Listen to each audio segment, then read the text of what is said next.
And I wanted to ask you a little bit more about the Raekwon project because he had already had the purple tape out. So I'm just asking, from your perspective, did you feel any sort of pressure going into that second album? Because it was that, you know what I'm saying, that's a classic. You know what I'm saying? So listen. So pressure, like it was beyond pressure. It was so much because remember we was on it twofold. We was on it as producers and we was on it as A&R. Like that's so that was my cousin and myself, we A&R that with Mel, rest in peace, Carter. And so we were responsible not just for getting the album done, but we was also trying to produce parts of it and so forth and so on. Like we kind of fell into the whole A&R part of it because we were so tied up with Power and them that because we had did that album and then they were doing the black and white movie at the same time and we were doing both. So we were just with them so much that it just kind of was like, oh, they're the A&Rs at this point because they're from the label anyway, So the pressure was crazy because, like you said, the purple tape. This is the purple tape. Like the purple tape, is probably one of the most revered albums in history, next to kind of Illmatic.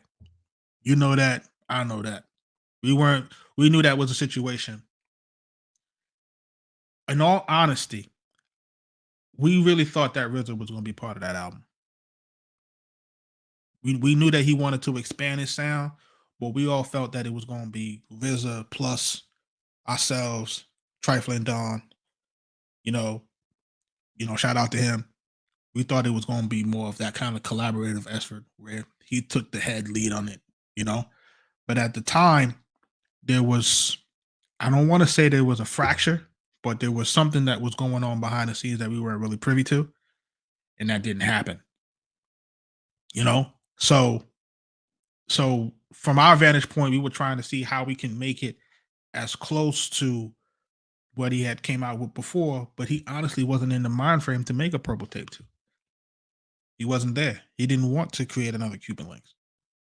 That's the reality of it. And then the album that we got, that the masses got, isn't the album that was totally constructed. We had a lot of sample issues, and that's what really created, the album that we currently have. But the reality of the situation is that they were, we had D Dot on that. We had more Hitman stuff on that. There was a lot of, Ray had access to everyone at the time, and I can only say that because I traveled with him and I was with him on the road for months at a time.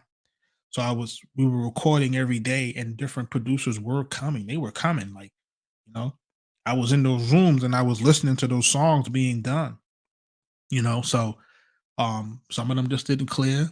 Some of them just wanted too much money. And the album as we had it constructed isn't really what the public got. Public got what was able to be cleared and so forth and so on. But some of the songs that he recorded, I think he recorded upwards of 50 songs back then. And back then, it was unheard of. So he had recorded so many records and he was doing so many collaborations and he was doing features and he had, Keith Sweat came through at one time to be on the album. Like there was so many things that was going on that just didn't make the album. So it was like what the masses got and what he really had in the chamber. It was kind of I don't want to say a watered down, but some of the other things, had the masses had gotten it the way that he had totally constructed it, I think it would have been received way, way, way better. Still a gold album, but at the end of the day, I think it could have been a little bit more critically acclaimed because I don't think folks were really ready for where he wanted to go as an artist. Because it's kind of like when people know that they got, like once people know that they can do another Illmatic or another, they don't go back to that immediately. They kind of hold that because, once everything starts to decline, and they can kind of go back to that and then kind of re-jump themselves up. So smart artists don't always put it all out like that in succession. If you look at like a Kendrick Lamar and these guys, the next album never sounds like the previous one. And that's by design to make sure that they can give them their careers some more longevity. Like that's really the trick. Yeah, definitely. Definitely. I mean, that make a lot of sense. Now, I was gonna ask you, like you say, y'all recorded 50 songs. Like a lot of these artists, they record so many songs that never see the light of day. Like, is it a reason why, because the fans will be, thirsty to hear like some of them songs? Is it just like a rap for them songs, or what keeps all of those songs from coming out? Honestly, I would say the reason why a lot of those songs don't come out at this point is because they probably on antiquated media. Most of them will probably, most of those songs were done on reels and stuff before Pro Tools. Right. So you would have to have an analog reel machine. Those machines are normally like $100,000.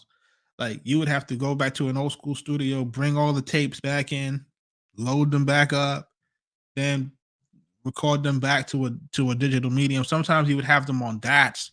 Again, that's another platform that people don't use anymore. Just old digital audio tapes. A lot of that stuff just gets lost in the source, and because of sample issues and people don't want to be sued, they don't release the music. Like we have a ton of unreleased records with Nas too. They just they may never come out. They may hit a lost tapes, they may not, but depending on a lot of time with the sample issues, it creates a lot of obstacles. That's why we preach so much now these days to artists. Hey man, lay off the samples if you don't need it, if they're not royalty free.